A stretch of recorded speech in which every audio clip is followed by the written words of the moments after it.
Bella and Jose each toss a baseball at the same time. I wonder if it's the same Bella from Twilight. Probably. They're talking about baseball. Remember that scene where they're really fast?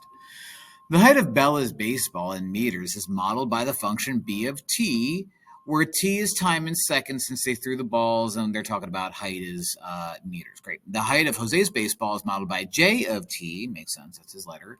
Also measured in meters, t is in seconds.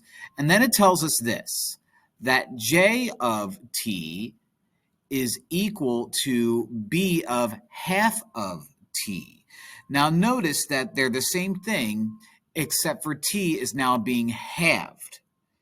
So what's going on when you take a number, when you take t and you half of it, you have what's called a horizontal dilation, where maybe j of t, right, the regular old equation, is going to look something like this, right?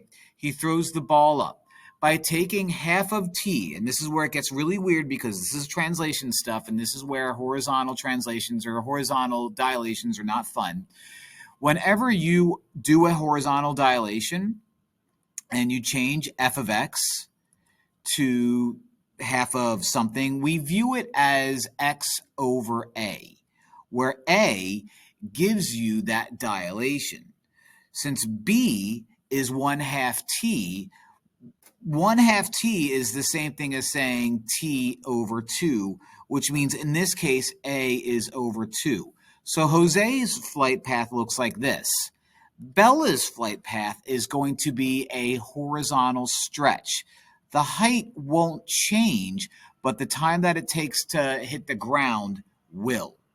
So the height from which Jose tossed this baseball was exactly half of the height? No. The height from which Jose tossed this? No. The maximum height of Jose's baseball was exactly half? No. It took Jose's baseball twice as long to hit the ground? Yes.